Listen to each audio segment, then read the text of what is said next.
सम्बुद्धस्स नमो तस्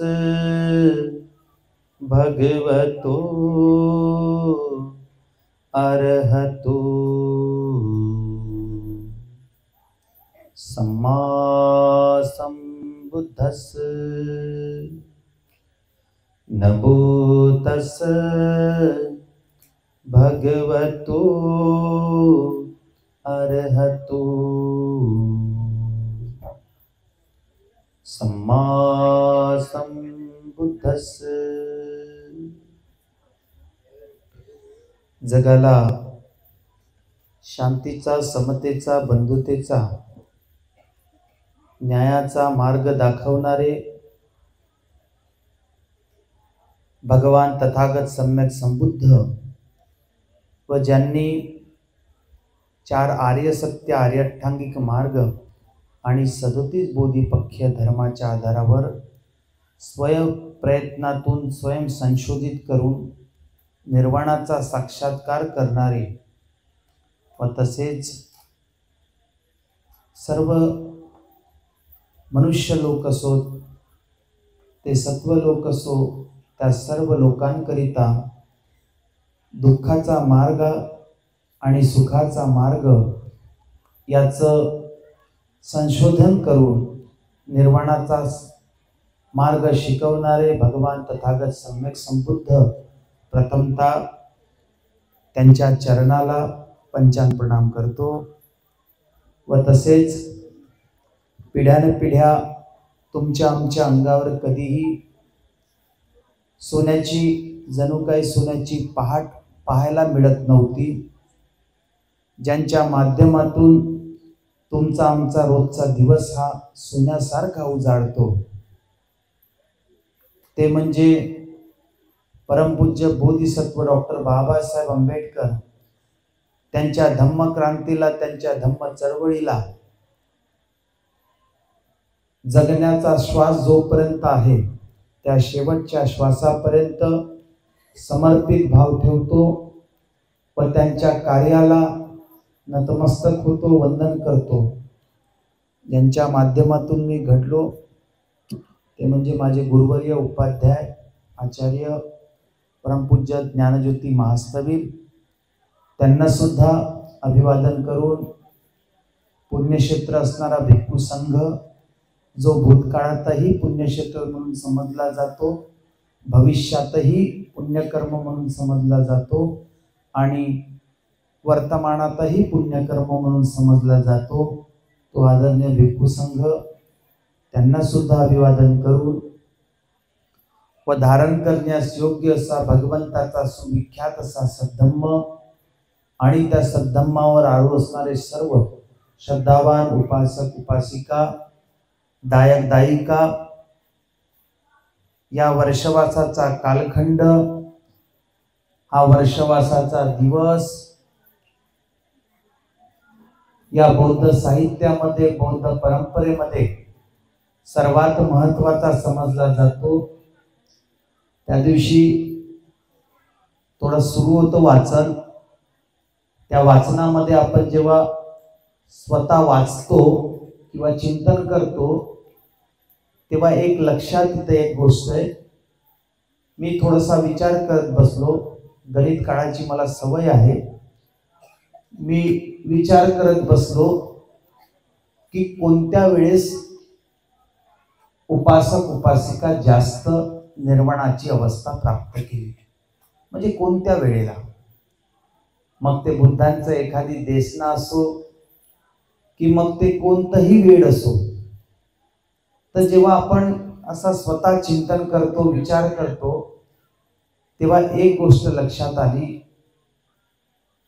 की भगवंताचा हा जो 3 महिन्यांनी सांगितलेला वर्षवास जो असतो, त्या वर्षवासाच्या कालखंडात सर्वात जास्त उपासक उपासिका, सत्वलोक, देवतालोक हे सर्व फलशुद्ध जर जास्त होत असतील तर या वर्षवासाच्या कालखंडात।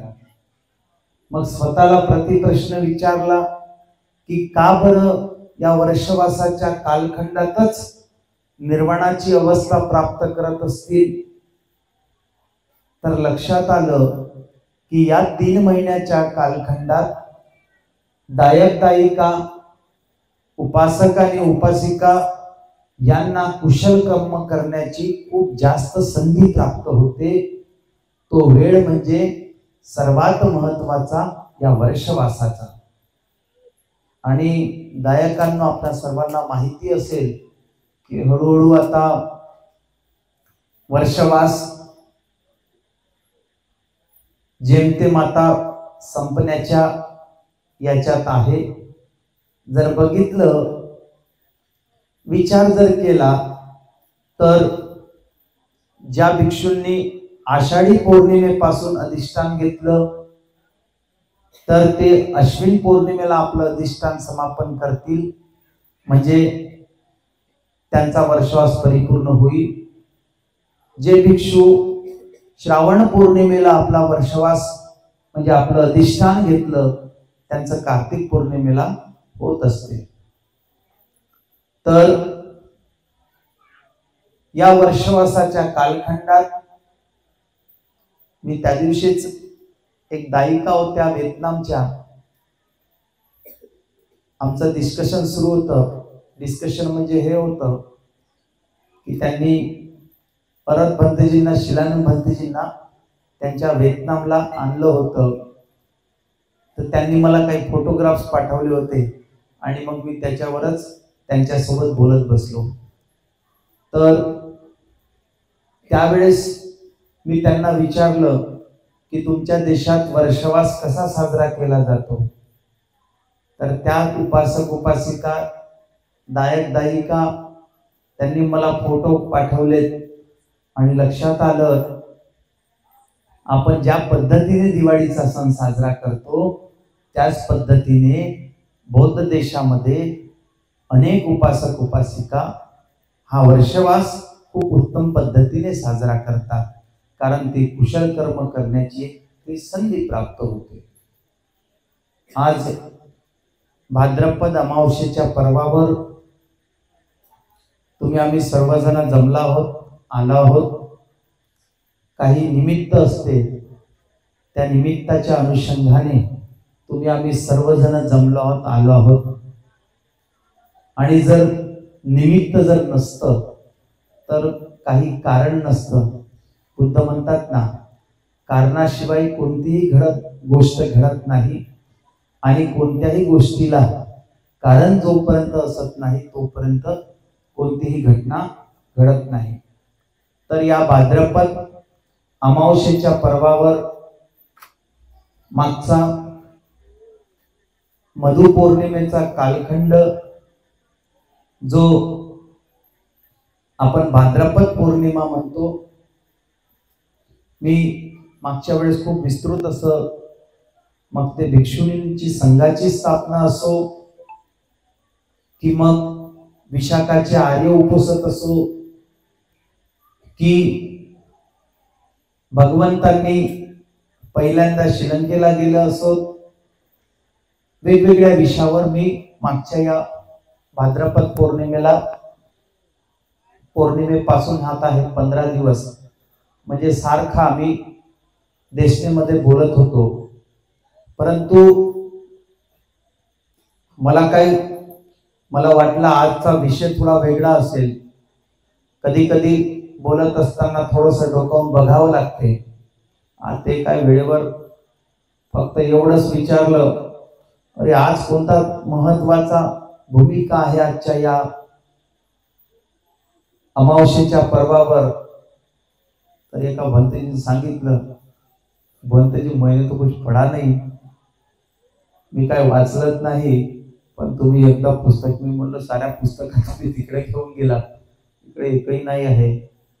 तर असो, पण मी एक शॉर्ट फॉर्म मध्ये जसं लिहून ठेवत असतो, जसं अंकलिपी लिहितो तसंच शॉर्ट फॉर्म मध्ये लिहित असतो की ती लँग्वेज मलाच समजणार, दुसऱ्याला नाही समजू शकत।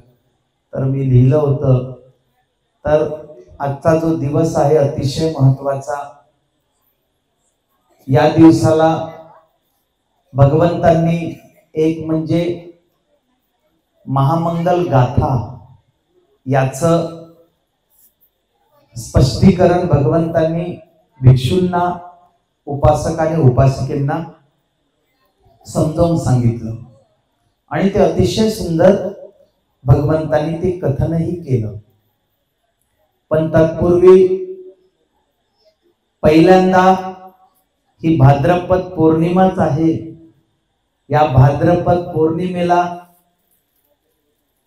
प्रथम ज्यावेळेस अंगुलीमाल प्रथमतः या श्रावस्ती नगरीमध्ये प्रथमतः चारिकेला जातात, तर अनेक लोक त्यांना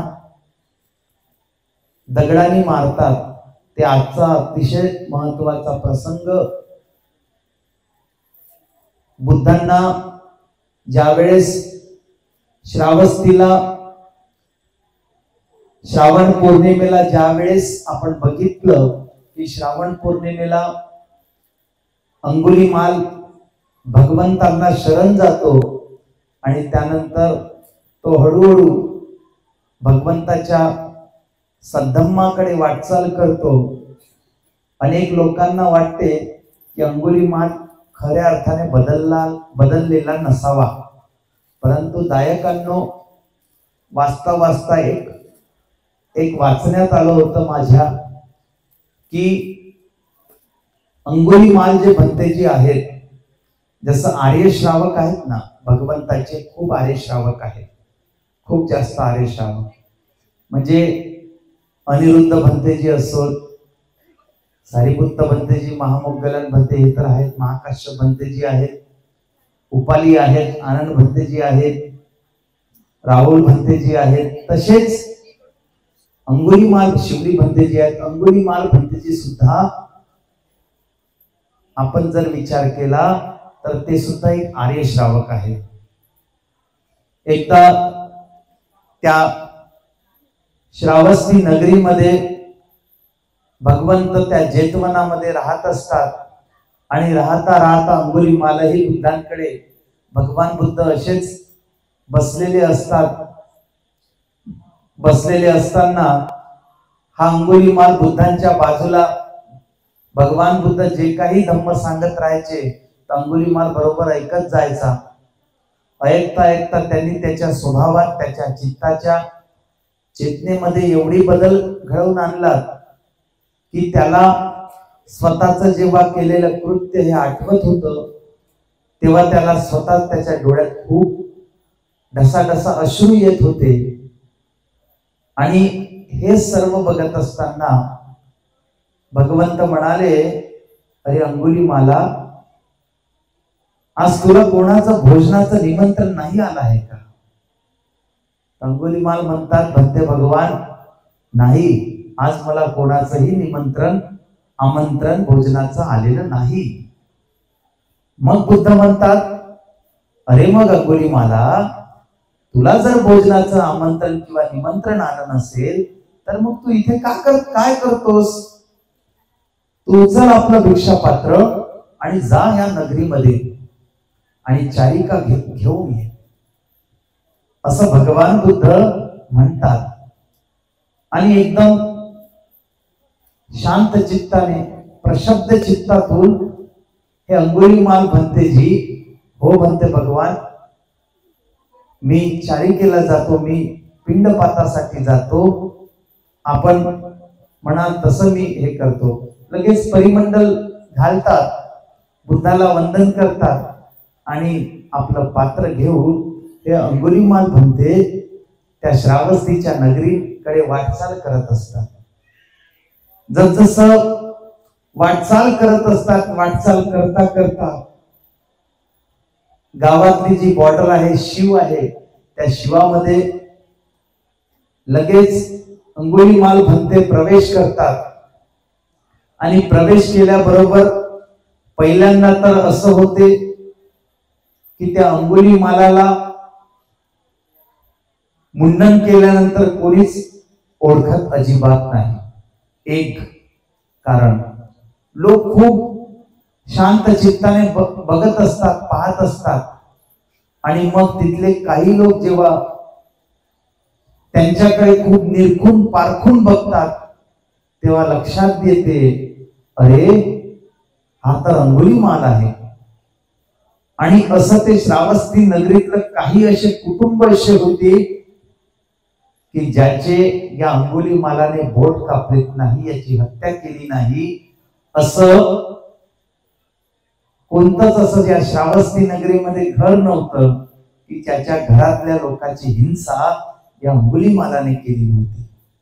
अचानक प्रसंग जेव्हा आपण आपल्या चित्रपटलावर ठेवतो तेव्हा आपल्याला सहजरित्या वाटते की काय असावं, पण तो काळ कधी कधी आठवतो की त्या कालखंडात ज्या अंगुलीमालाला प्रसेनजित राजा घाबरायचा, ज्या अंगुलीमालाला आजूबाजूच्या प्रांतातील लोक घाबरायचे, ज्या अंगुलीमालाला ज्या ठिकाणी वावरायचा त्या ठिकाणी जाण्यासाठी अनेक लोक घाबरायचे, अनेक धनुर्धारी विद्या तलवारी चालवणारे व्यक्ती भ्यायचे.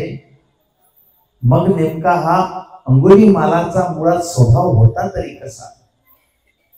एकतर अनेक लोक म्हणतात की या अंगुलीमालाचा स्वभाव रागमूलक होता, तर काही लोक म्हणतात की द्वेषमूलक होता, तर काही लोक म्हणतात वितर्कमूलक होता, तर कोणी म्हणतात बुद्धिमूलक होता. असे प्रत्येकाच्या प्रज्ञेची ती गोष्ट आहे. परंतु अंगुलीमाल जसं असं नाव ऐकलं, संपूर्ण नगरामध्ये ज्या ठिकाणी ते चारिकेला गेले त्या ठिकाणी आपापसामध्ये एवढा हा कलह झाला आणि सारे लोक जेवढ्या शांत होते त्या ठिकाणी गोंधळाचं वातावरण तयार झालं आणि एकही व्यक्ती तिथे थांबेना. सारे लोक आपापल्या घराचा रस्ता बघायचे आणि आपलं जीव वाचवण्याच्या हेतूने ते जात होते.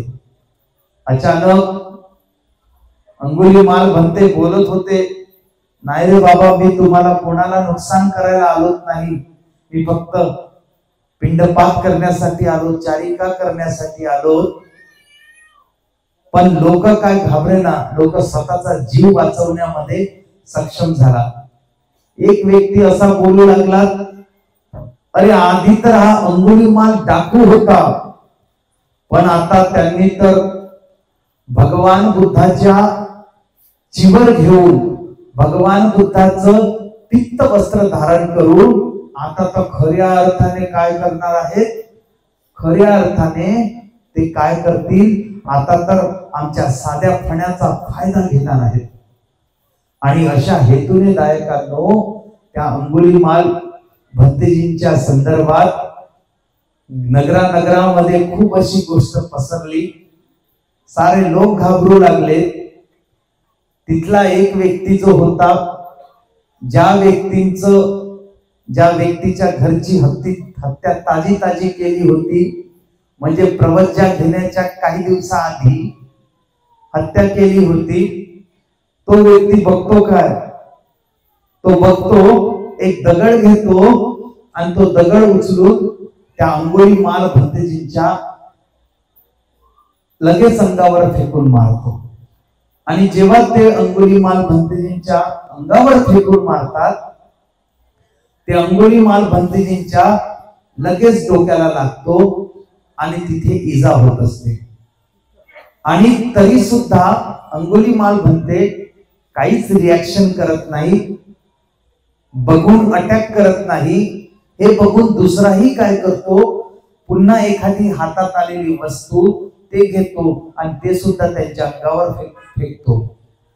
तिसराही व्यक्ती तसा करतो. असं करता करता त्यांच्या निशब्द असणाऱ्या कायेला बघून, शांत झालेल्या कायेला बघून सारे लोक बाहेर येतात आणि एकामेकाला पाहून एकामेकाच्या सहाय्याने त्या अंगुलीमालाला दगड फेकून मारतात. आणि क्षणात असं होते उपासकांनो, असं शरीराचं कोणतंही अंग राहत नाही अंगुलीमाल भंतेजींचं की ज्या अंगातून रक्ताची धार वाहत नाही. अचानक चारिकेला आलेल्या अंगुलीमाल भंतेजी जे भोजनासाठी आले होते त्यांच्या पात्रामध्ये रक्ताची धार वाहत असते आणि वाहता वाहता संपूर्ण पात्र हे रक्त त्यामध्ये जमा असते. त्या पात्रामध्ये संपूर्ण पात्र त्या रक्ताने भरून जाते. शेवट एकही उपासक, एकही दायक, एकही दायिका त्यावेळेस त्या अंगुलीमाल भंतेजींना एकही भोजनदान तर काय काहीच द्यायचं तयार नसतात. आणि हे सार चित्र, आपलं सार पात्र असं रक्ताने भरलेलं होतं, रक्ताने भरून होतं. आणि असं कोणतंही अंग नाही की ज्याच्यात इजा झालेली नव्हती. स्वतःला सावरत आणि पात्र ठेवत सोबत ठेवत हे भगवंत ज्या ठिकाणी होते त्या ठिकाणी ते परतीला निघाले. आणि परतीला निघाले असताना बघतात काय, या संपूर्ण गोंधळाचं वातावरण बघता बघता एक भगिनी असते. त्या भगिनीचं अनेक वेळ आणि कालखंड हा उत्तम असतो. तिला बाळ होण्याची 100% शक्यता असते. डॉक्टर लोक येतात तिचं बाळंतपण करण्यासाठी, परंतु त्या दायिकेची ऊर्जा न पडत असल्यामुळे ती बेहोशीमध्ये लगेच क्षणाला जात असते. डॉक्टर लोक तिला हळू लगेच क्षणातून तिला होशमध्ये आणत होते आणि लगेच होशमध्ये आणता ती बेहोशीतच जायची. जेव्हा अंगुलीमाल भंते स्वतःचं चिवर पात्र सावरता जेव्हा बघतात काय की बघिततात की या भगिनी का रडत आहे, ही भगिनीचं काय झालं, या भगिनीला कोणता असा त्रास आहे, असं करुणायुक्त चित्तातून ते अंगुलीमाल भंतेजी बघत असतात. आणि बघतात काय की त्या उपासिकेचं बाळंतपणच थांबलं असते. आणि जेव्हा हे बाळंतपण थांबलं असते तेव्हा हे अंगुलीमाल भंतेजी तेव्हा एक संकल्प करतात, सत्यक्रिया करतात, जे की प्रत्येक दायिकेला करता आली पाहिजे. आणि ज्याला ते सत्यक्रिया करता जमलं तर समजून जायचं की आयुष्यामध्ये आपण निर्वाणाच्या अवस्थेपर्यंत जाण्याचं एक किल्ली म्हणजे एक सत्यक्रिया असते. ती आपली पारमिताई पुष्ट करण्यासाठी आपल्याला प्रबल असं बल प्राप्त करते, ती म्हणजे सत्यक्रिया. हे अंगुलीमाल भंतेजी त्या भगिनीचं दुःख बघत असतात, ती रडत असते. डॉक्टर लोक खूप प्रयत्न करतात, शेवट डॉक्टर हरवून जातात की आता काय या भगिनीचं काय बाळंतपण होणार नाही, आणि होईल तर एक तर हिचा जीव जाईल नाहीतर बाळाचा जीव जाईल. दोघातून तुम्हाला काय कोणाला वाचवायचं आहे ते आम्हाला तुम्ही ऑप्शन्स मध्ये सांगा. तर डॉक्टर घरचे लोक म्हणतात की आम्हाला तर दोघेही प्रिय आहेत, गर्भात असणारा बाळ सुद्धा आणि त्या बाळाची आई सुद्धा, आपण दोघालाही वाचवावं, परंतु डॉक्टर लोक अपयशी ठरतात. मग हे सर्व बघत असतात अंगुलीमाल भंतेजी आणि लगेच आपल्या, कारण रक्त बंबाळ असतात शरीरातून, स्वतःला थोडासा विसावा देण्यासाठी एका ठिकाणी बसतात आणि करता करता आपलं ध्यान चित्त समाहित करता करता मैत्रीयुक्त चित्तातून एक सत्यक्रिया करतात. ती सत्यक्रिया अशी करतात की जेव्हापासून मी भगवंताचं पित्त वस्त्र धारण केलं तेव्हापासून मी माझ्या कायावाच्या मनाने कधीही कोणत्याही प्राणी मात्राची हिंसा केलेली नाही. मी कधीही कोणत्याही व्यक्तींना दुःख देण्याचा विचारही केलेला नाही. मी कधी माझ्या चित्तात कोणाला जीव घेण्याचं माझा चित्तातही उत्पन्न झालं नाही. जेव्हापासून मी भगवंताचा उपासक भिक्षू झालो, जेव्हापासून भगवंताचा मी शिष्य झालो, तेव्हापासून मी माझ्या हातून कळत तरी का होईना किंवा न कळत का होईना कोणत्याही प्राणमात्राची, ते मुक्याची असो की बोलणाऱ्या व्यक्तीची असो, हत्या केलेली नाही. हे माझं पुण्यकर्म, हे माझं एवढ्या दिवसाचं पुण्यकर्म, हे कुशल कर्म मी या भगिनीला अर्पण करतो.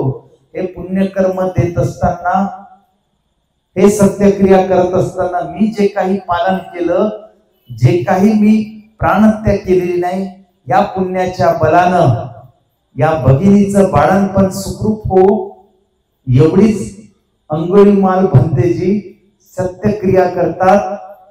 आणि एका क्षणामध्ये जी भगिनी बेहोशीत असते, तिला काही क्षणामध्येच तिला लगेच होश येतो आणि होश येऊन ती लगेच सहजरित्या, ना डॉक्टरची गरज पडते ना कोणाची, अगदी सहजरित्या ती आपल्या बाळाला जन्म देते.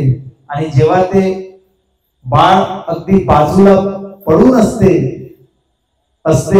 तेव्हा बघतात काय डॉक्टर लोक, अरे हे कसं झालं, हे का झालं, हे कसं काय. आम्ही तर एवढा आमचा डॉक्टर पेशा एवढा आमचा मजबूत, आमचा एवढ्या दिवसाचा सराव, प्रॅक्टिस आमची एवढी तीक्ष्ण की आम्ही सांगू शकतो एखाद्या पेशंटला बघितल्याबरोबर की यांचं गर्भधारणा होत असताना यांचं होऊ शकते की नाही होऊ शकते.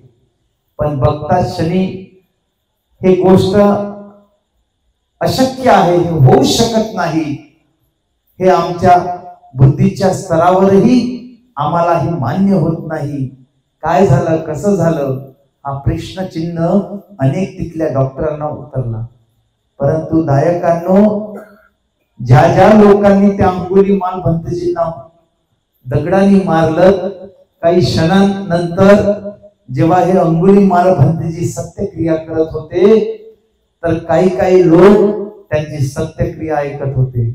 आणि जेव्हा ती सत्यक्रिया ऐकल्यानंतर अनेक दायक दायिकांनी बघितलं त्या उपासिकेचं बाळंतपण सुखरूप होताना. आणि जे जे व्यक्तींनी त्या भंतेजींना दगडाने मारलं, कारण त्यांच्या घरातल्या लोकांची हत्या केली होती पूर्वजीवनात, तर म्हणून त्यांना तो त्यांच्या प्रती द्वेष होता. आणि जेव्हा त्यांनी ती सत्यक्रिया केली, बाळंतपण सुखरूप झालं, ते बघितलं, तर निश्चित त्या लोकांमध्ये त्या अंगुलीमाल भंतेजींबद्दल अटूट श्रद्धा उत्पन्न झाली.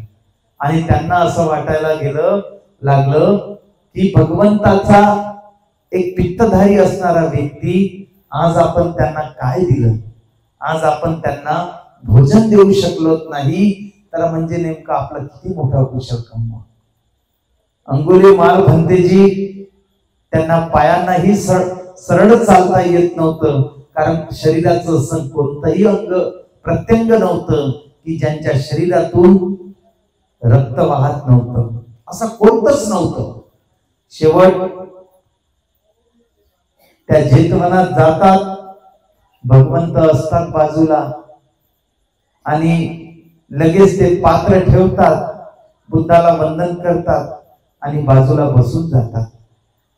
आणि बाजूला बसल्यानंतर भगवान बुद्ध अंगुलीमालाला विचारतात, अरे अंगुलीमाला, तू पिंडपात, तू चारिका करून आलास? तर हो म्हणते भगवान, मी चारिका करून आलो.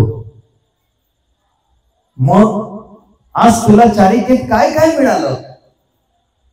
अंगुलीमाल म्हणतात की भगवान, मला या चारिकेमध्ये कम्माचा विपाक मिळाला. काय मिळाला? कम्माचा विपाक मिळाला. तर बुद्ध म्हणतात, अरे अंगुलीमाला, कम्माचा विपाक म्हणजे कसा काय? बुद्ध असतात, कारण बुद्ध एखाद्या भिक्षूंना असो, एखाद्या गृहस्थांना असो, एखादी गोष्ट सांगायची असेल, उमजवायची असेल आणि एखादी व्यक्ती फलश्रुत जरी व्हायचं असेल तरी बुद्ध काही कारण देऊन प्रकाशित करत असतात, सांगत असतात.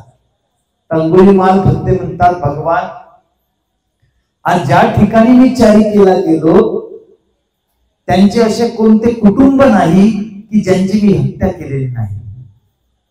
आणि बघा, तो माझा हे पित्त वस्त्र धारण करण्याच्या आधीच माझं कर्म होतं, पण त्याचा परिणाम तर मला भोगावाच लागेल भगवान म्हणतात. आणि म्हणून आज मला भोजनाच्या पर्वावर मला माझ्या पात्रामध्ये भरमसाठ असं रक्त मिळालं.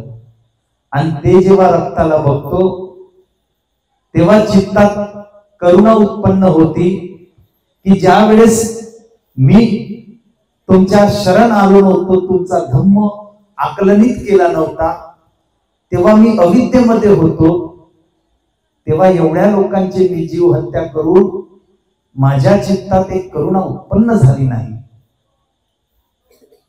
माझ्या चित्तात मैत्री उत्पन्न झाली नाही भगवान. पण आज एका दृश्याला बघून माझ्या चित्तात एक करुणा उत्पन्न झाली. तर बुद्ध विचारतात, कशी करुणा उत्पन्न झाली अंगुलीमाला? तर अंगुलीमाल म्हणतो, भगवान येता येता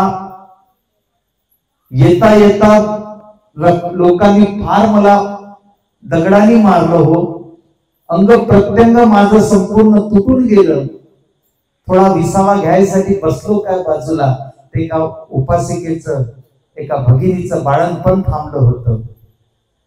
आणि आत्यापर्यंत या हाताने अनेकांची हत्या केली होती. परंतु पहिल्यांदा माझ्या चित्तात एक उत्पन्न झालं की एखाद्या व्यक्तीला बाळणपणामध्ये एखादी दायिका जर जन्म देत असतील तर त्याचं मूल्य मला त्यावेळेस त्या भगिनीचा होणारा त्रास मला समजून आला की त्या भगिनीला एखाद्या बाळाला जन्म देत असताना किती त्रास होत असेल. आणि तिच्याबद्दल खूप करुणा उत्पन्न झाली आणि मग मी सत्यक्रिया केली म्हणतात भगवान. अहो, आतापर्यंत मी एवढ्या लोकांची हत्या केली भगवान, तर मला त्याचं मूल्य समजत नव्हतं. पण त्या भगिनीचं बाळणपण बघून मला आज असं वाटलं की जीव घेण्यापेक्षा जीव वाचवण्याचं सर्वात मोठं पुण्यकर्म होत असते. आणि ते आज मी तुमच्या सद्धम्मातून शिकलो म्हणतात भगवान. तुम्ही जर मला मिळाले नसते तर मी या निर्वाणाचा साक्षात्कारापासून या दुःखाच्या नरकवासामध्येच मी पडून पडून सडत राहिलो असतो.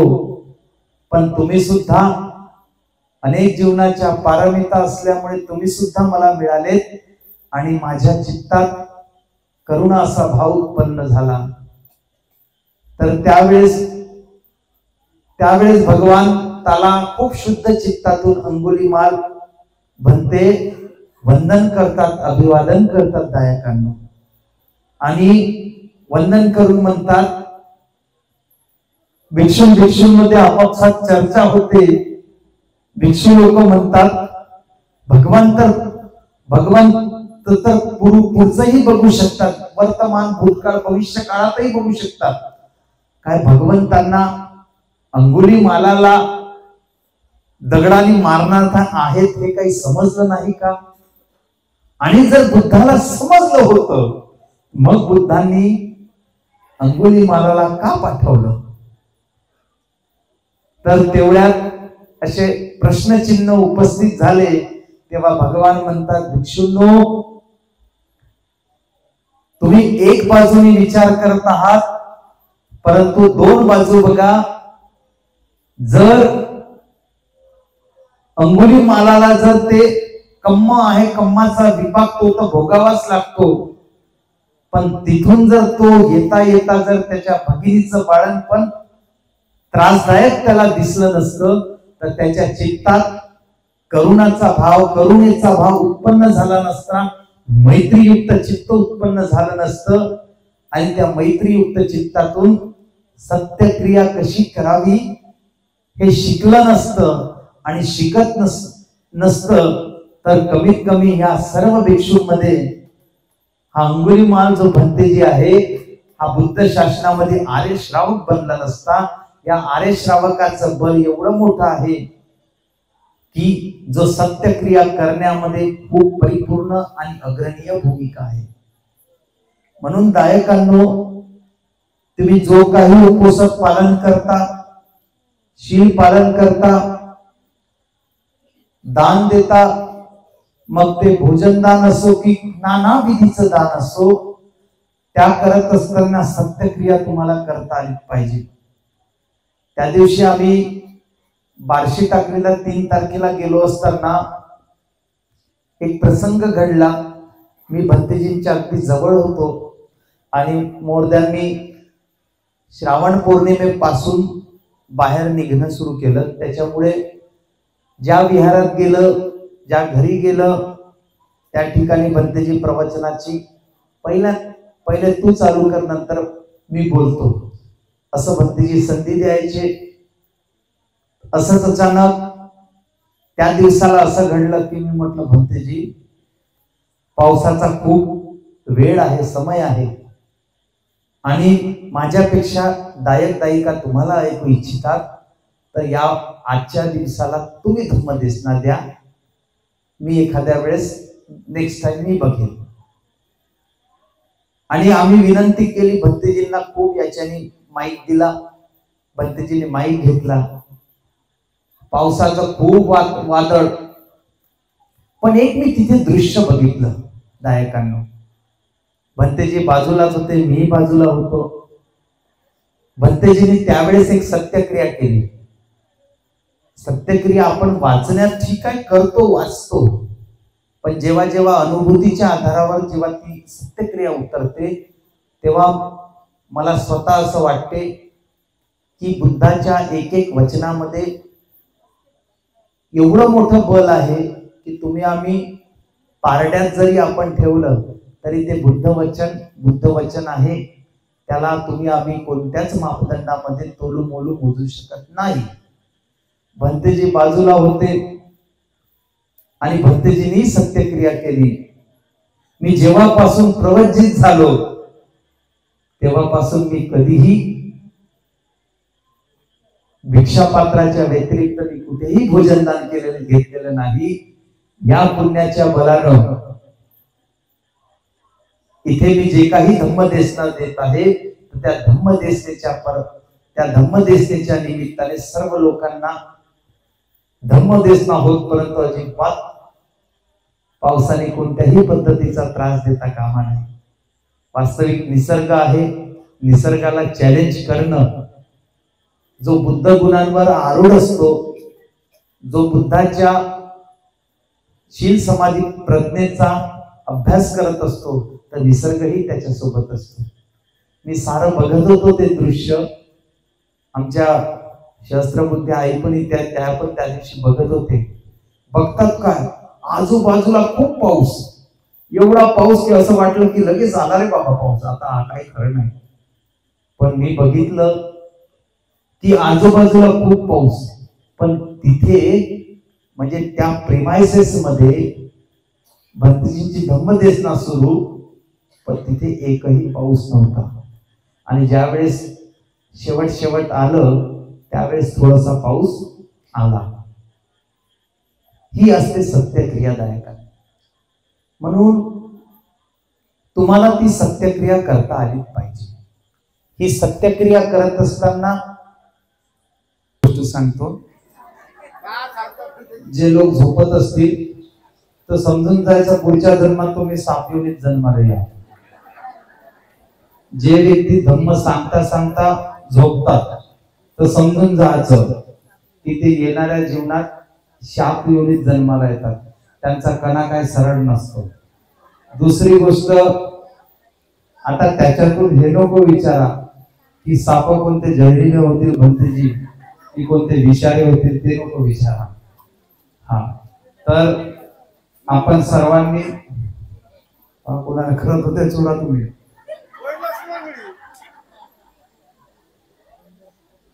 पण ते आता माझे पेशंट असल्यामुळे 1 महिन्यात ते एकदम कमी होऊन जातील.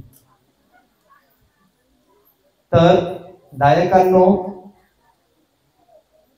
बुद्ध जेव्हा जेव्हा धम्मदेशना द्यायचे किंवा भिक्षू संघ धम्मदेशना द्यायचे, तर एक पद्धत एक आणि परंपरा अतिशय चांगली की माझं अजूनपर्यंत वाचण्यात नाही आलं की अनेक दायक दायिका ती धम्मदेशना ऐकता ऐकता झोपायचे.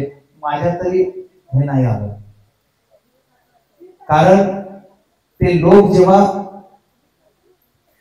त्या बुद्धांची धम्मदेशना ऐकायला यायची, संघाची धम्मदेशना जेव्हा ऐकायला यायचे, तर तेव्हा फक्त ना फक्त काय करायचे, एक संकल्प करून घ्यायचे, सत्यक्रिया करून घ्यायचे की आज मला निर्वाणाच्या प्रथम पायरीमध्ये मला वाटचाल करायचीच आहे आणि म्हणून मी धम्मदेशनेसाठी येतो आहे.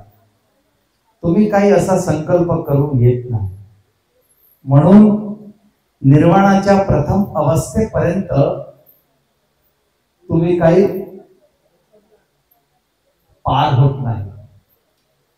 आणि जो व्यक्ती जसं विशाखा, आता आज संघदानाचा कार्यक्रम होता, दानात नव्हतो, पण काय काय उपासिका नाही आला तर फुगून जातात लवकर. त्यांना असं वाटते तुम्ही नाही आला तर बोलणारच नाही, भंतेजी म्हणतात. लोक बोलायला नाही बोलतात.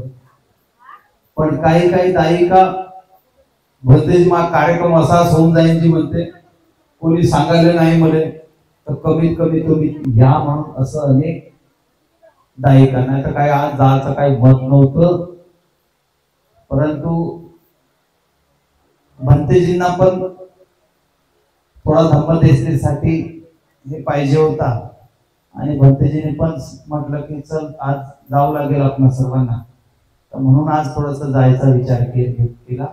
आता आज सुट्टीच होती माझी, मी काही जातच नव्हतो. पण असो, आजच्या या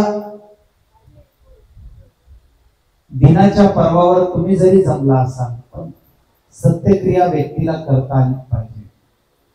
आज त्या ठिकाणी नंदनवनला असताना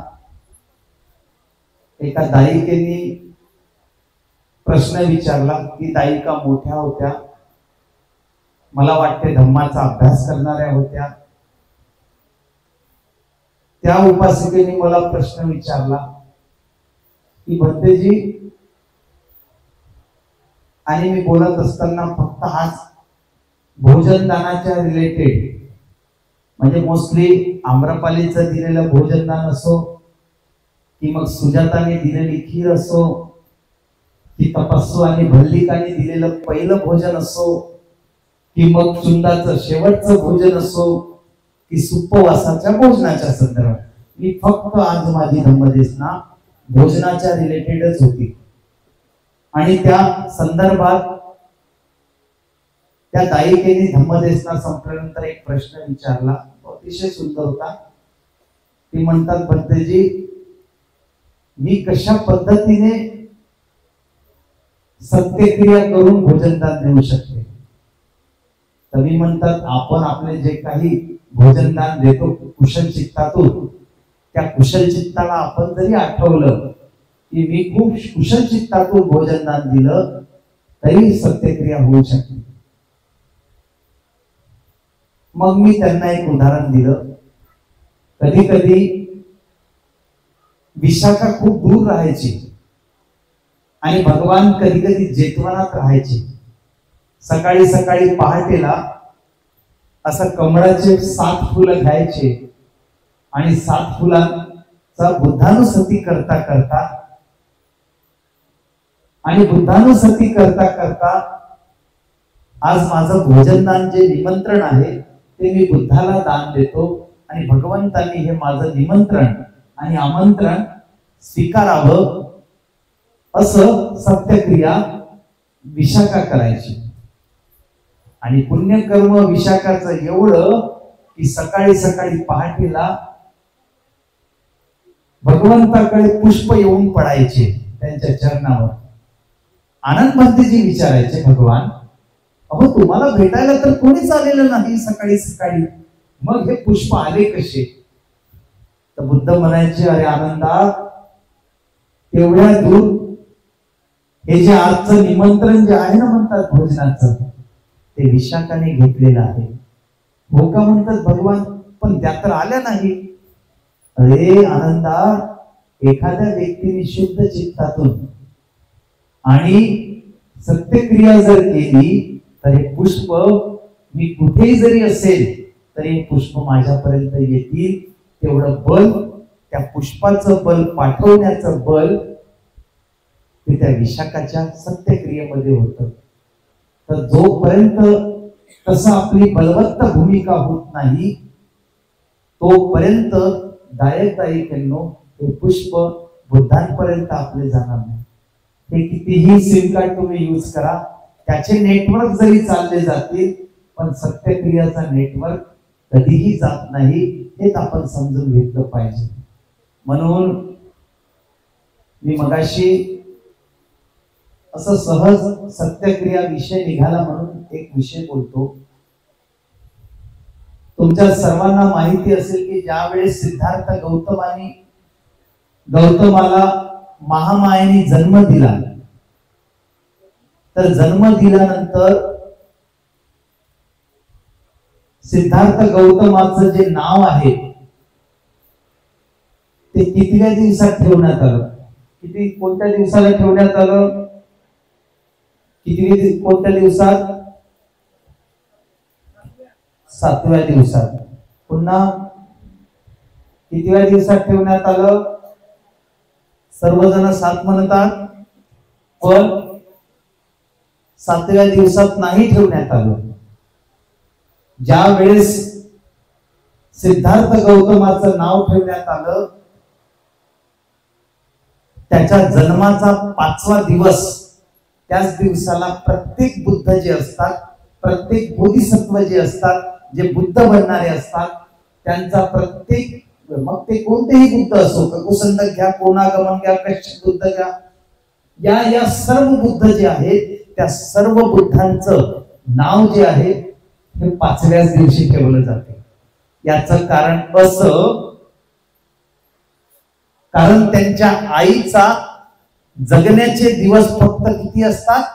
7 दिवस. आणि हा 6वा दिवस शेवटचा असतो. आणि 7व्या दिवसाला जे बोधिसत्वाची आई असते, जे बुद्ध होणारं बाळ असते, ते आपलं शरीर त्या 7व्या दिवसाला त्यागत असते. होते असं, ज्यावेळेस सिद्धार्थ गौतमाचं 5व्या दिवसाला नाव ठेवलं जाते आणि नाव ठेवल्याबरोबर ही महामाया महाप्रजापती गौतमीला बोलवते, राजा शुद्धोधनाला बोलवतात आणि महाप्रजापती गौतमीला बसवून सांगतात, अगं महाप्रजापती गौतमी, आता मला असं वाटत आहे की मी काही जगणार नाही, परंतु मी गेल्यानंतर माझ्या बाळाला आधार देण्याचं काम तुझं आहे बरं का महाप्रजापती गौतमी.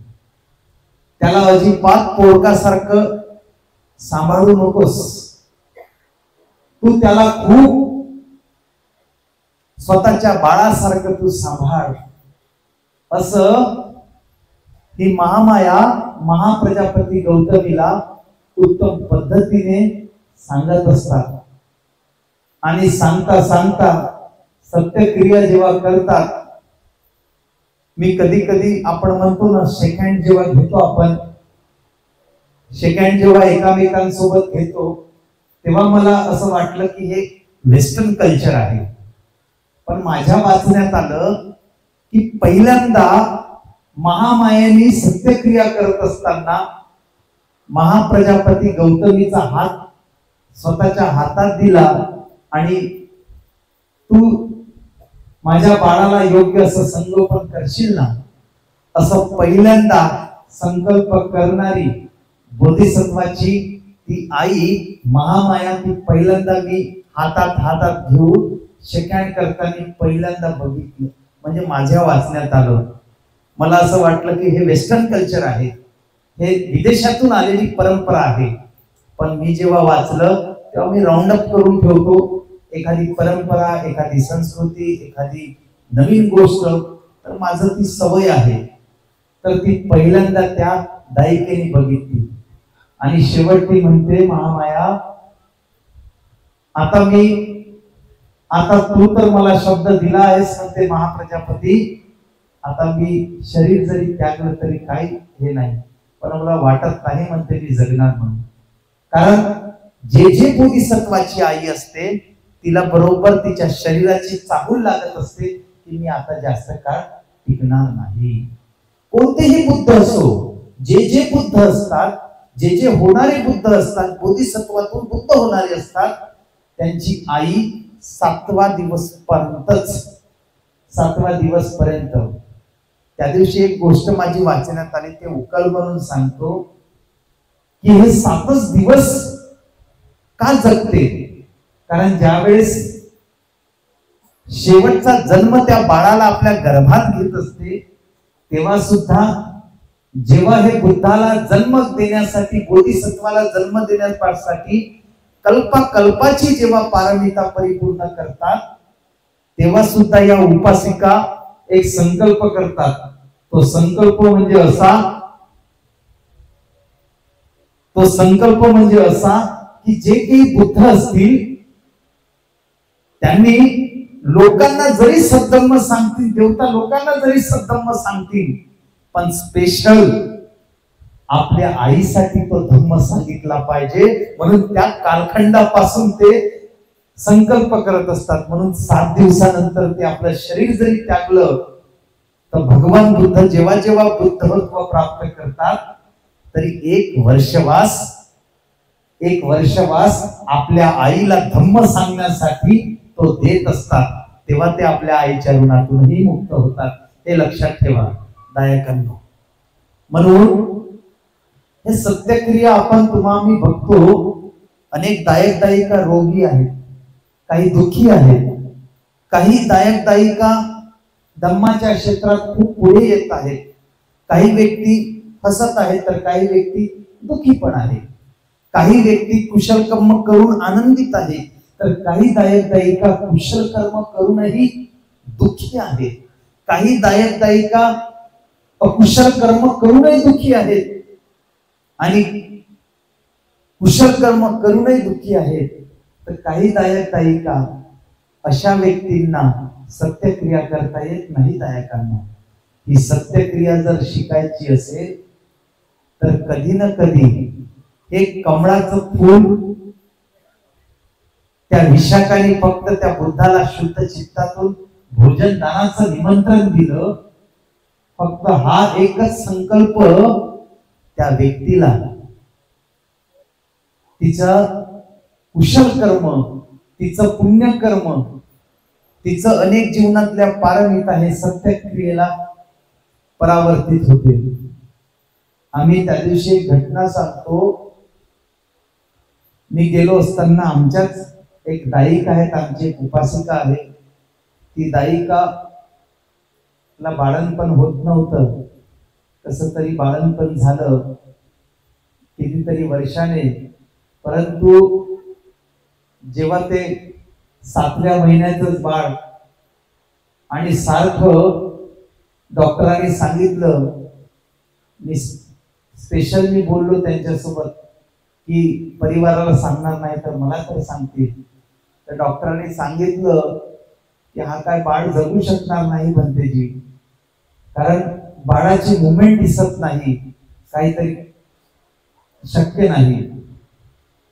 त्या दायिका जेव्हा हॉस्पिटलमध्ये गेलं तेव्हा त्या हॉस्पिटलमध्ये गेल्यानंतर एक छोटस माठ आणलं.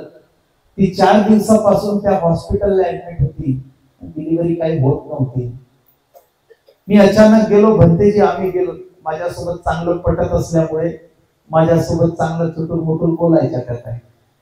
आता बोलता बोलता विचारलं, अगं ताई हे काय कसलं गाडगं आहे. तर ती म्हणतात, भंतेजी जेव्हापासून गर्भ थांबला तेव्हापासून या पोराच्या नावाने या गाडग्यामध्ये दान देतो आहे. आणि जेव्हापर्यंत भिक्षू संघ येत नाही तोपर्यंत दान द्या, तोपर्यंत ते दान जमा केलं म्हणते. आता आता माझा संकल्प परिपूर्ण झाला म्हणते, आता हे दान तुम्ही स्वीकारा म्हणते. मी म्हणलो हे कशाच्या निमित्ताने दान होतं? काही नाही. भंतेजी म्हणतात आजपर्यंत बाळणपण थांबत नव्हतं, कुठेतरी थांबलं, पण आता 7व्या महिन्यातच गर्भधारणा होत आहे. मी म्हटलं बघू. त्यांना थोडस सांगितलं, मार्मिक विषय सांगितला. त्या निगेटिव्हिटी त्यांच्या चित्तात एवढी उत्पन्न झाली होती, परंतु संघाचं जेव्हाही दर्शन घेतलं एक पॉझिटिव्हिटी उत्पन्न झाली. आणि त्या भगिनीने, त्या उपासिकेने सुंदर पद्धतीने, उत्तम पद्धतीने त्यांना सांगितलं. आणि धम्माला खूप आचरणशील दायिका होत्या. आणि लगेच 2 दिवसाने तिला बाळ जन्माला आलं. आणि बघतात काय, ते बाळ 400 ग्रामचं होतं. त्याला श्वास घ्यायला तयार नव्हतं, तो घेत नव्हता. त्याला काचात ठेवलं कुठंतरी. त्या उपासिका बिचारी रडू रडू सांगत होती. तिचे हसबंड सांगायचे. म्हटलं बघू आपण काळजी नका करू, कारण त्यांना धीर देणं महत्वाचं होतं. डॉक्टर सांगितलं की भंतेजी मला फक्त तुम्ही 3 दिवस काढून द्या, 4था दिवस माझा राहील. ते 3 दिवस तर सुखरूप निघाले. मग डॉक्टर बोलले की भंतेजी 15 दिवस काढून द्या. ते 15 दिवसही चांगले निघाले. पुन्हा डॉक्टरने बोलवलं, भंतेजी 1 महिना काढून द्या. तर तोही निघाला. आता पुन्हा त्या डॉक्टरनं म्हणलं की आता मनाची पहिलेच मीच म्हणलं, आता 1.5 महिने झाले, अजून किती महिने काढायचे ते सांगा. एका सोबत सांगा 10 वेळेस सत्यक्रिया करताच्या वेळेस अडचण होते, कारण सत्यक्रिया करत असताना आपलं पुण्यकर्म अनेक त्या बालकाला, त्या दायिकेला वितरित करायचं असतं. तर भंतेजी आता मला 3च महिने काढून द्यावं. मी म्हणलं ठीक आहे, मग यानंतर 4था महिना नको म्हणून म्हणतो. तर निश्चित आजही बाळ 400 ग्रामचं होतं, पण ते आजही बाळ सुखरूप आहे. आजही बाळ, ते दायिका रोज फोन करते आणि रोज फोन करून भंतेजी तुम्ही लक्षात ठेवा बरं का. मी म्हणलो तू संकल्प केला नाही ना, पहिलं जर पोरगा झाला तर तो जर भिक्षू संघासाठी दान दिला असता तर मी जास्त जोर लावला असता. अजी लई वर्षानं झालं, पहिलंच झालं जी म्हणते, आता ते तुम्हीच मागाल म्हणते, तर मग त्यापेक्षा मी का करू म्हणते. आता जीवा इकडे जाते तिकडे जाते म्हणते. तर ती दायिका आहे, पण कमीत कमी 10 दिवस तुमच्याकडे पाठवून भंतेजी म्हणतात तुमच्या सेवा देण्यासाठी. म्हणलं मोठा गीता होऊ दे, आताच नको वेळ पडा, नाहीतर खूप तुम्हाला वाटत की खूप जास्त होते, मग एकही दिवस पाठवणार नाही. दायक मला त्याची कल्पना आहे, पण चित्तात त्या उपासिकेच्या, दायिकेच्या चित्तात ते उत्पन्न होत आहे, तर ते निश्चित अतिशय महत्वाचं. म्हणून सत्यक्रिया करत असताना आपल्या दायकांची, आपल्या उपासकांची असं गरज नाही की भिक्षूच करू शकते, गृहस्थ पण करता येते. गृहस्थांना पण तेवढं बल आहे. अनेक गृहस्थ आहेत की त्या कालखंडात देवता लोकांना पाहू शकत होते. अनेक गृहस्थ आहेत की ते रिद्धिबलाने अग्रणीय होते. रिद्धिबलामध्ये आहेत ना गृहस्थ, पण त्यांचं पुण्य बलही तेवढं होतं नाही. म्हणून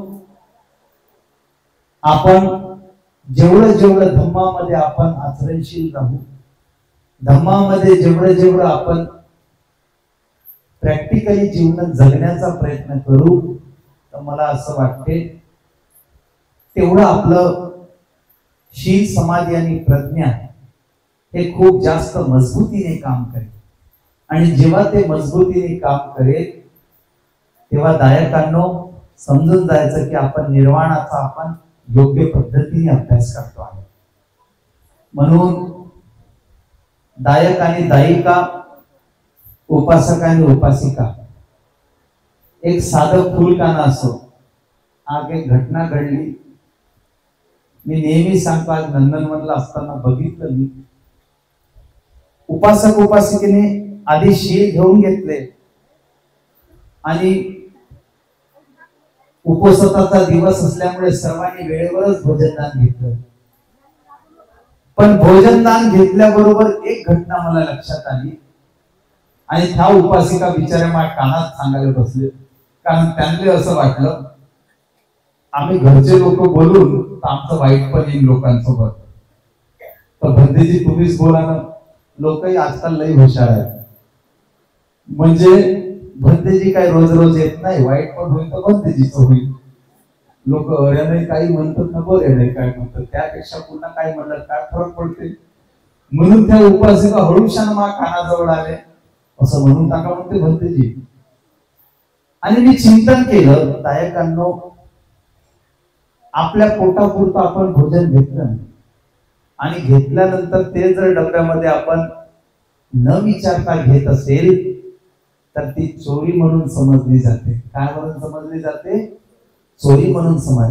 मग ते एखादी फुलकाना असो, एका ठिकाणी धम्मदेशना देत होतो.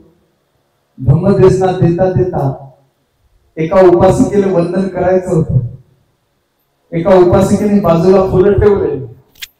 हळूहळू मागच्या उपासिका म्हणून एक एक फुल दे म्हणून ते हळूहळू ते उपासिका एक एक फुल घ्यायची माग माग देत राहायची. आणि ज्या वेळेस तिचा नंबर आला त्या उपासिकेचं पाहते काय, पन्नीमध्ये एकही फुलं नव्हती. ते उपासिका आली माझ्याकडे आणि म्हणते भंतेजी तुमची धम्मदेशना ऐकली हे सारे फुलं गायबच झाले म्हणते. मी म्हणलो उपासिके हे गायब नाही झाले, हे गायब करण्यात आले. नाही जी म्हणते माझा कोणीच गायब करू शकत नाही म्हणते. म्हणलो याच तर भ्रमात राहू नका. तुम्ही एकदा काम करा, तुमच्या मागच्या रांगेपासून तुम्ही सर्व चेक करा. तुम्ही आणलेले एक जरी फुल दिसला असेल तर मग मला तुम्ही सांगायला या. ह्या उपासिकेने गेली एवढ्याचे हात चेक करते, सर्वांच्या हातात फुलं दिसते आणि ते पुन्हा त्याच पायाने पुन्हा माझ्याकडे भोजी भंतेजी म्हणते ह्याच पायाने माझ्या फुलं चोरले म्हणते.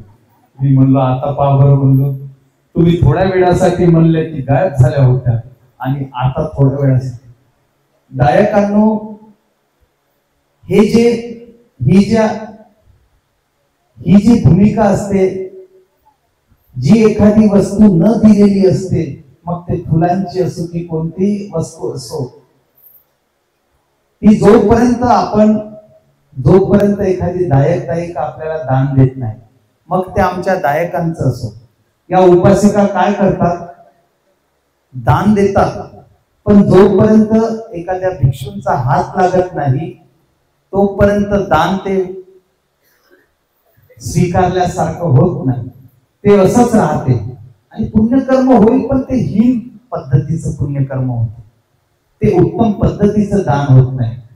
म्हणून पारंपरिक देशामध्ये एक परंपरा आहे, एक पाण्याची बॉटल जरी असेल ना तरी तिथे भिक्षूंचा हात लागला पाहिजे असा ते संकल्प करतात.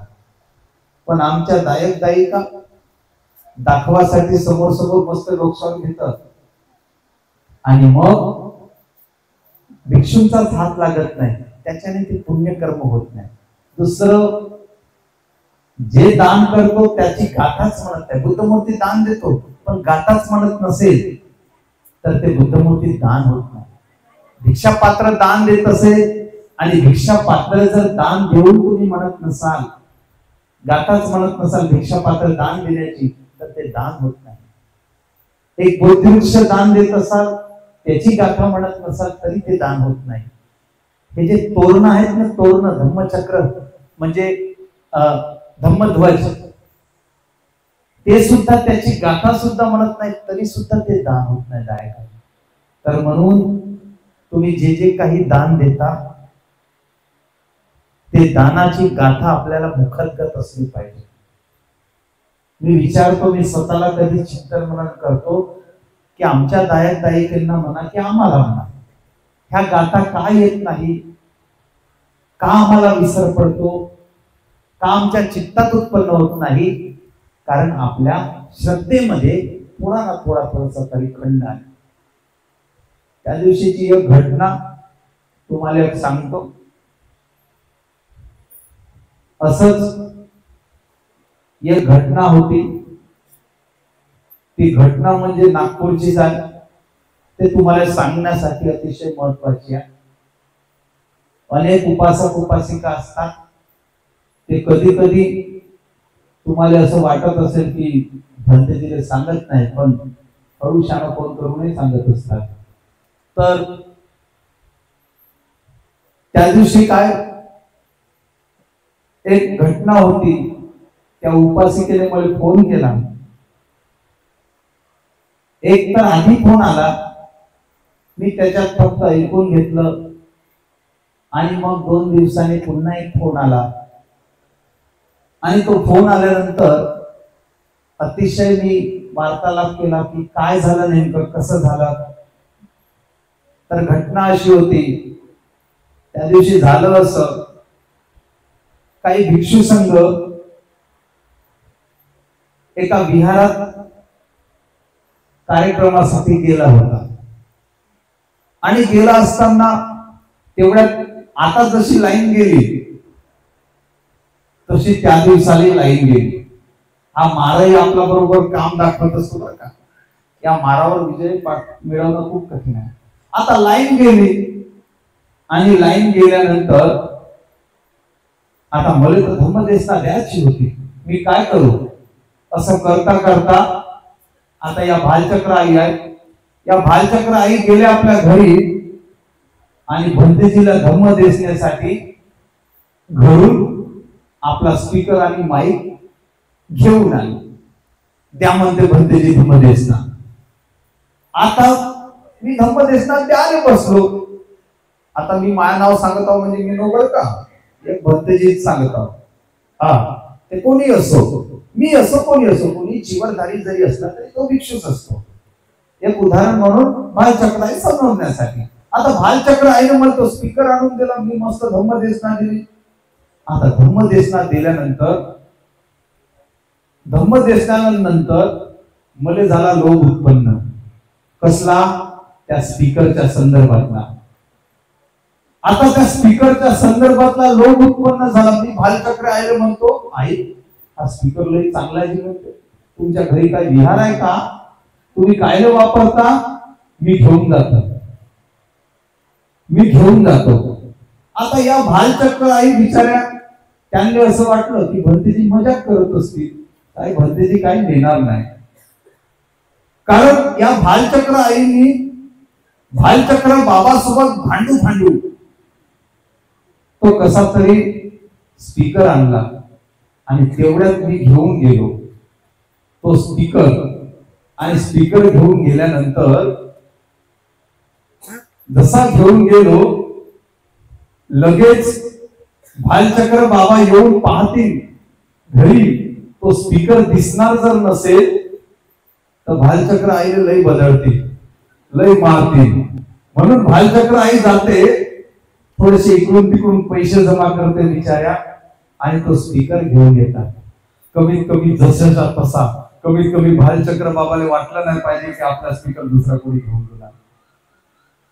आणि जेव्हा आपण चिंतन करतो गायकांनो, एकतर त्या भालचक्र आईला फक्त त्यांनी वेळ भागवण्यासाठी, तो क्षण भागवण्यासाठी तो स्पीकर दिला होता, आणि मी उचलून घेऊन गेलो म्हणजे मी काय केली, चोरी केली. कारण तुम्ही दान दिलं नाही ना, तुमच्या शुद्ध चित्तातून तो दानच झाला नाही. तर असं अजिबात हे होते, ते चोरी केल्यासारखं होते. आणि तसं जर करत असेल, मला तर त्या उपासिकेनं नाही सांगितलं, पण तिच्या दुसऱ्या तर तिसऱ्या रांगेतली एक माझी जुनी उपासिका आहे, फुलनबाई मेश्राम. माझी उपासिका आहे, लई जुनी, लहान होतो तेव्हापासून त्या उपासिका मला ओळखतात. अचानक त्यांनी फोन केला, आणि मला हे सर्व आधी 1-2 फोन येऊन गेले, पण तिनं मला पूर्ण डिटेल माहिती सांगितली. भंतेजी म्हणते, असे भंतेजी बदमाश राहतच म्हणते. मी म्हणलो हो का, मी म्हणलो मी भंतेजी सोडलं, तुम्ही पहिले होते म्हणे बदमाश, पण आता नाही जीवित, आता तुम्ही चांगले आहे म्हणते. मी म्हणलं आता बरं आहे म्हणतो. तर पहा, तर कधी कधी घटना अशी घडते गायकांना, सांगण्यासाठी तुम्हाला माझं काही इन्सेंटिव्ह चुकीचं नाही. कारण तुमच्या चित्तात दान देण्याची भूमिका जर नसेल, चेतना जर नसेल तर तुम्ही खऱ्या अर्थाने भिक्षूंनी त्याला स्वीकारताही येत नाही. आणि एखाद्या उपासकेने नाही जरी म्हणलं तरी ते दान स्वीकारलं जातही नाही आणि ते पुण्यकर्मातही जमा होत नाही. आणि जर उचलून जर घेऊन गेलो तर ते भिक्षूचं चौर्यकर्म होते आणि ते लय कठीण काम आता नियमात बसवायला गेलं तर लय भयानक होते. तर म्हणून दायकांनो, तुम्ही आपल्या घरच्या वस्तू दान देत असताना भालचक्र आई, तरी भालचक्र आई मला असं काही म्हणत नाही, पण मी काय उचलूनही आणत नाही. हो, भालचक्र आई आल्यानं तरी मला असं वाटते की भरपूर गोष्टी आल्या. हो, भालचक्र आई असल्या किंवा सर्वच आलं, पण मी असं कधीच करत नाही की जी वस्तू आपल्याला दान देत नाही ती आपण उचलत. आणि दायकांनी लक्षात ठेवा की आपणही त्या चुकीमध्ये सहभागी होऊ नये की जी वस्तू नाही तर स्पष्ट बोला की भंतेजी, मी हे तुमच्यासाठी दान नाही देत आहे, हे मी फक्त वेळ काढण्यासाठी तुम्हा सर्वांना. त्यांचा मुलगा काय म्हणतो माहित आहे का? त्या आईचा मुलगा, असे भंतेजी राहतात का म्हणते. मी म्हणलो ते बाई मला सांगे, मी म्हणलो आता कसे भंतेजी पाहिजे तुम्हाला, मला विचारूच आला. पण दायक दायिका जेव्हा सांगतात तेव्हा दुःख होते की भिक्षू असो की दायक असो की दायिका असो, सर्वांसाठी नियम सारखे. कोणीच या कम्माच्या भवचक्रातून, कम्माच्या चक्रातून कोणीच वाचू शकत नाही दायकांनो. तर म्हणून आपण एखादी वस्तू दान देत असताना, म्हणून जास्त भगवान बुद्धा म्हणून जास्त शहरात का वाटचाल करू नये म्हणे भिक्षूंना, कारण जास्त दिसलं तर जास्त लोभ उत्पन्न होईल. म्हणून त्यासाठी तुम्ही सर्वांनी पुढच्या वेळेस भालचक्र आई, तुम्ही काही स्पीकर आणायचा नाही आणि बाबाला काही दाखवायचा नाही आणि मी काही मागणार नाही. तर म्हणून या प्रसंगी असं आपल्या हातून अकुशल कर्म होताना कामा नये. त्या उपासिकाची जेव्हा त्यांच्या उपासकाच्या चित्ताच्या चेतनेची तपासणी केली तर ते उपासिका तर आता भंतेजीचं नाव घेतलं तर तिच्या अंगात 9 देव्या उत्पन्न होतात, 9 देव्या चेहऱ्यावर उत्पन्न होतात. मी म्हणलो बापा, आपण जाऊन काही 10वी देवी उत्पन्न करायची नाही. मी म्हणलो बापा, मला एकही नाही ना 9ही नाही, मला काय घेणं नाही देणं नाही. तर म्हणून आपण भिक्षू असो की दायकांनी या संदर्भात सजग राहायला पाहिजे. आपल्या हातूनही ती गोष्ट होण्यासाठी आपण भाग पाडता कामा नये, ही गोष्ट लक्षात घ्यावी असं मला वाटते. म्हणून या प्रसंगाला आपण सर्व दायक दायिका, ठवरे कॉलनीची गोष्ट आहे हे, आपण सर्व लोक, तुम्हाला वाटत असेल की मला काही माहिती पडत नाही, परंतु जुन्या अनेक दायक दायिका त्या कधी सांगत असतात आपल्याला आणि आपणही त्या संदर्भात थोडस चिंतन करत असतो. कारण भिक्षू म्हटलं तरी आपलेच भिक्षू आहेत असं आपलं असते. म्हणून आजच्या प्रसंगी थोड्या वेळात ह्या धम्मदेशनेला समापन करत असताना उद्या मी कलकत्त्याला चाललो सकाळी अर्ली मॉर्निंग 7 o'clock. तर ज्यांनी बांगलादेशासाठी पासपोर्ट, 2 फोटो, आधार कार्ड आणले असतील त्यांनी जमा करायचे. मी सकाळी 7 ला निघून जाईल तर मग तुमचे पासपोर्ट राहून जातील. म्हणून आपण सर्वांनी ही सूचना लक्षात घ्यायची आहे. मग म्हणायचं नाही की राहिलं मा गेलं. तर म्हणून त्यासाठी ही सूचना आपण सर्वांनी लक्षात घ्यायची आहे. म्हणून आजच्या या प्रसंगी, या भाद्रपद अमावस्येच्या पर्वावर आपण सर्वांनी खूप उत्तम संकल्प करावा, धम्म उत्तम शिकून घेण्याचा प्रयत्न करावा. धम्मामध्ये पुढे जाण्यासाठी शील समाधी प्रज्ञेचा खूप सुंदर असं मार्ग अवलंब करून जीवनात खूप निर्वाणाचा साक्षात्कार करण्यासाठी उत्तम असा हा वर्षवासाचा कालखंड.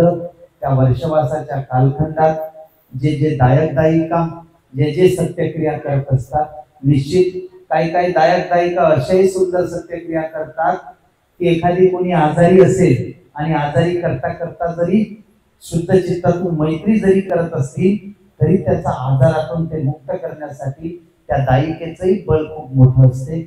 असे अनेक दायिका बघितल्यात या बुद्धशास्त्रामध्ये. तर दायिकांनो, आपण सुद्धा सत्यक्रिया उत्तम करावी हीच मला आपणा सर्वांना सांगायचं आहे. आता तुम्हाला लय जास्त समजते असे मला वाटते, पण आता मला जेवढं समजते मी तेवढं सांगण्याचा प्रयत्न करतो. या प्रसंगी आपल्या सर्वांना उत्तम असं सतम जगण्यामध्ये हा पौर्णिमेचं उपोषण खूप लाभदायी ठरो हीच मंगल कामना व्यक्त करतो आणि आपल्या शब्दांना विराम देत असताना आपल्या भावी मंगल जीवनाची कामना करतो. सभीतियो विभजन्तु सब रोगो विनश्यतु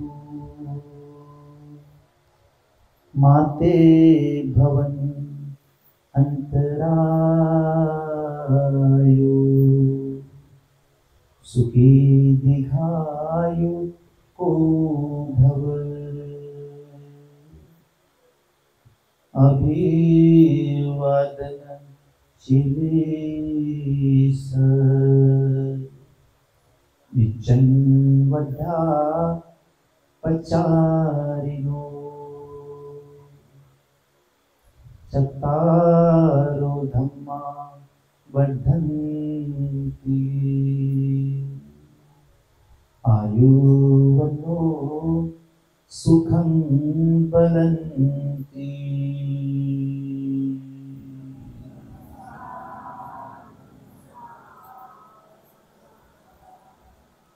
सुखियो सुखियो सुखियो.